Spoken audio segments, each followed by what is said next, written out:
solo. I'm on solo. I'm on solo, solo. Hello, I'm Khalil Hacker and welcome back to Slacker Reviews. I know it's been a while, but you know, life kind of happens to everybody. Work was rough. There was a lot of it. There's a lot of, like, you know, day job stuff. And then I got sick. Like, I wanted this review to be done, like, last Tuesday. But then I got sick. I'm still kind of sick. But hey, I'm doing it for you guys. Because I know you guys all want to know what my opinions are on Star Wars. So let's get into the review. And as a reminder, I don't do spoilers here. Like, at all. Like, I put it in the title this time. In the title of the video, I put spoiler-free review. Because I feel like some people look at the video and go, no, I don't want to watch Khalil's review because I haven't seen the movie yet. I don't want to spoil anything. No, I don't do that. I don't spoil anything, and if I ever do, I'll put spoiler-filled review in the title. Which I will do if you guys are good. I'll do a spoiler-filled review on Star Wars The Force Awakens.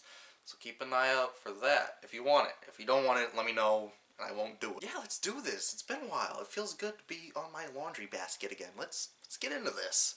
I'm excited. Are you excited? I'm excited. Let's go. Let's do this. Star Wars: The Force Awakens was directed by J.J. Abrams, and it stars Daisy Ridley, John Boyega, Adam Driver, Oscar Isaac, and a lot of the original cast. Holy crap, was that awesome to say. Oh, I'm reviewing a Star Wars movie, like a new Star Wars movie I saw.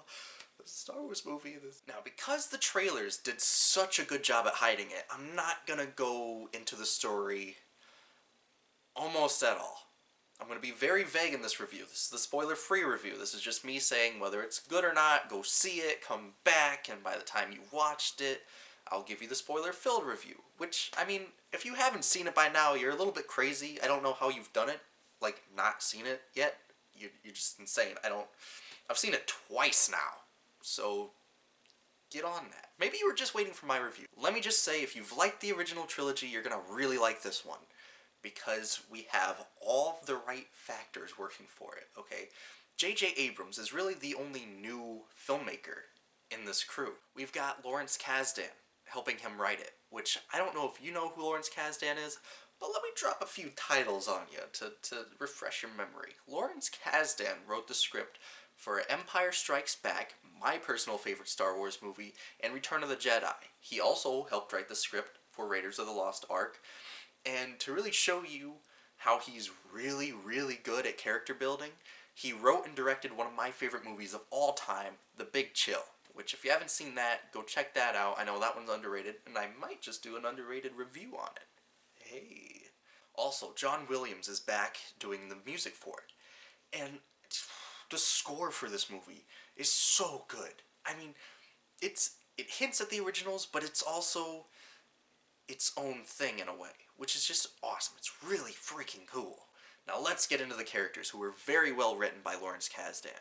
I'll start off with Finn, one of the newbies. Finn is played by John Boyega. Finn is an ex-stormtrooper who doesn't like the ways of the First Order, so he just leaves. He quits. He quits being a stormtrooper. We've never really seen behind the helmet of a stormtrooper before, and it was really cool to get to know one. It was really cool to meet a stormtrooper, follow him for a little bit, and know him as a character. And he was very well portrayed. I think John Boyega did a really good job being a new character in the Star Wars universe. My only flaw with him is he was a little bit too goofy. I'm not talking Jar Jar goofy, but he was just a little bit too goofy. He didn't really match the tone of the movie. I mean, sure, he had a lot of great comic relief in the movie, but it was almost too much comic relief from him. Aside from that, he was still a really good character, and I'm really glad that he's in the Star Wars universe now. And Rey, portrayed by Daisy Ridley, was probably the most Star Wars-esque new character in the group. In a lot of ways, she was kind of like Luke Skywalker. She's the salvager on a desert planet who has hopes and dreams of becoming something bigger, maybe joining the Resistance, which the Rebel Alliance now is the Resistance because they're fighting the First Order, which is, you know, picking up where the Empire left off. I don't know if you knew that, but there's that. I gave you that. There you go. And you can tell Daisy Ridley was really fighting for this performance. She gave it her all, and it was probably the best performance in the entire movie. And I mean that. She did a really, really good job. And I think this might be her first movie. If it isn't her first movie, it's her first time as a main character in a movie. She's a very well-written character, very well portrayed, and I can't wait to see where this character goes next. The two major newbies aside, let's talk about my new favorite character, Poe Dameron. Poe is played by one of my favorite actors working today, Oscar Isaac. He's been in things such as Ex Machina, and he played the titular role in one of my favorite movies of all time, Inside Llewyn Davis. And he plays Poe so well. This is one of the coolest characters we have in the Star Wars universe right now. Like one of the coolest.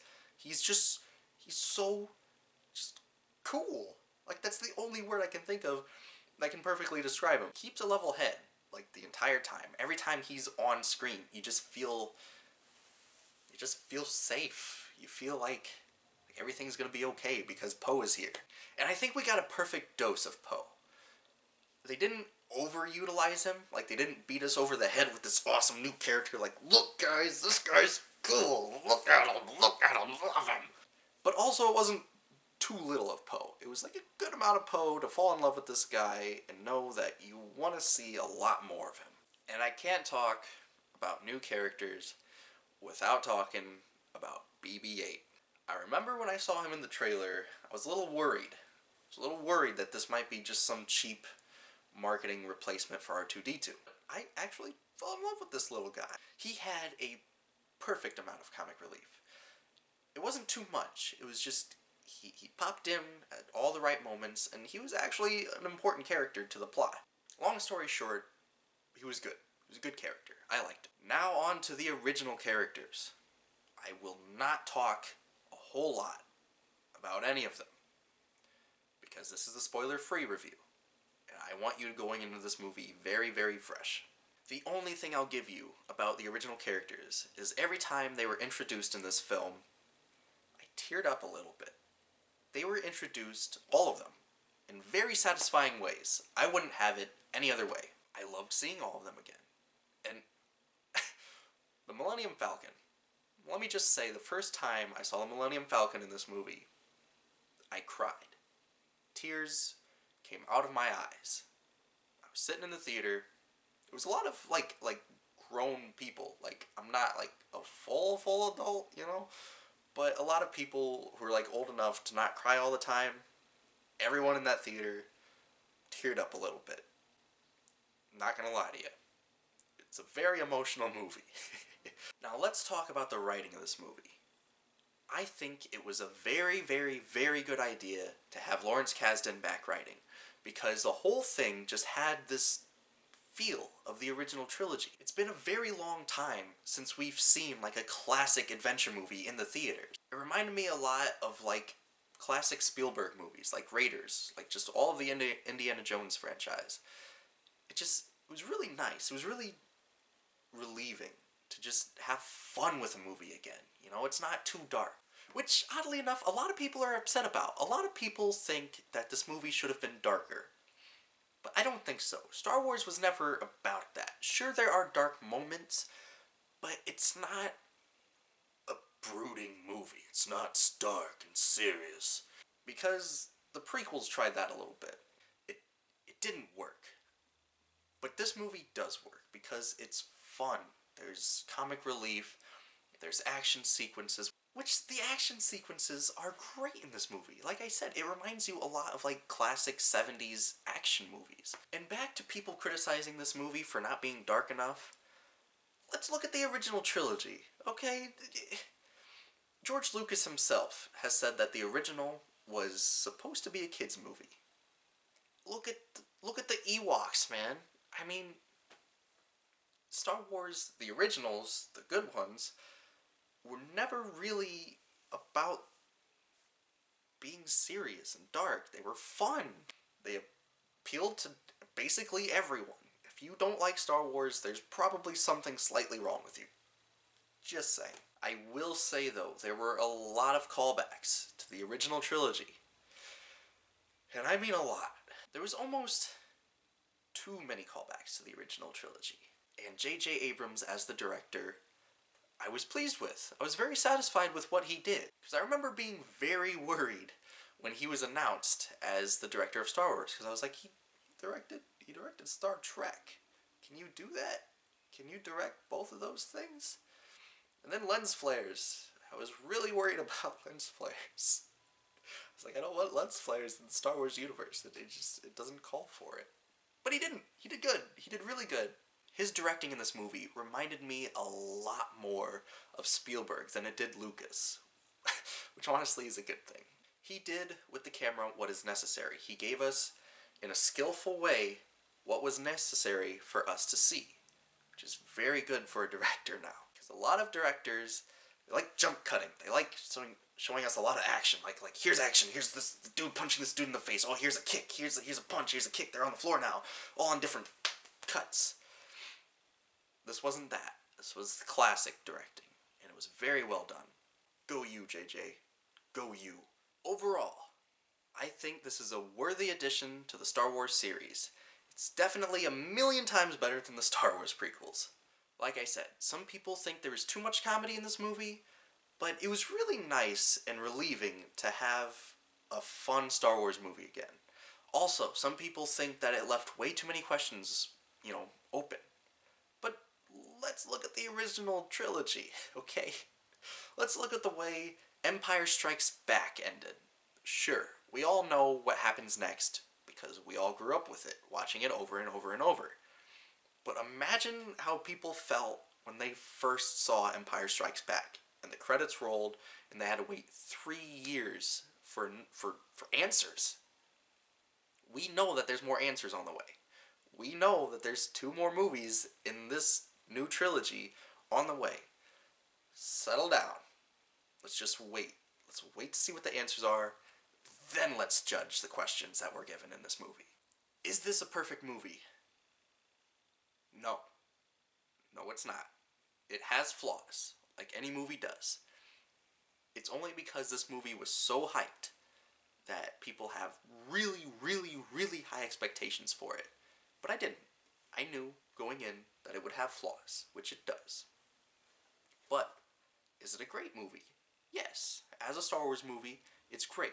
As a movie, I had a good time. I thought it was fun. It was great. Maybe a little too many callbacks to the originals, but hey, if it ain't broke, don't fix it. So, the moment that y'all came here for, my rating of the movie.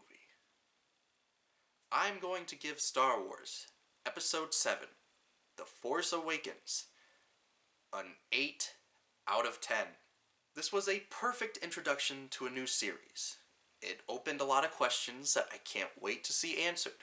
I met a lot of new characters that I can't wait to see where they go.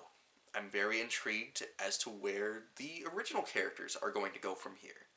I think this was a really, really well done movie, and the most fun I had in a movie in a very long time. And if you want a more in-depth Star Wars review, let me know if that's something you actually want, because I'm not going to do it if you don't want it. I'm not going to release it if everyone's like, this is, I'm okay, I don't need that. I don't need that in my life. So just let me know. My feelings won't be hurt. If anything, I'll be relieved. Hey, that's work I don't have to do. Hey. And again, I apologize for my absence, but I'm back. And I apologize for the quality of this video. I'm still sick. My head is stuffed. I'm sure this is 10 times worse than I actually think it is, and I still think it's pretty bad. But I don't know. You decide. Let me know what you think about the movie down in the comments. Let me know what you thought about the review down in the comments. Send me messages for requests, because I still do those. I still have that list. Believe you me, I still have that list of requests. I'm going to do each and every one of them, because I promised you. Might take a little while, but I'll do it. And that was it. That was the first review of the new year. Let's keep this going. Pretty soon I'll have a Hateful Eight review coming up. Pretty soon I'll have the Revenant review coming up. Anyway, as always, watch movies, my friends.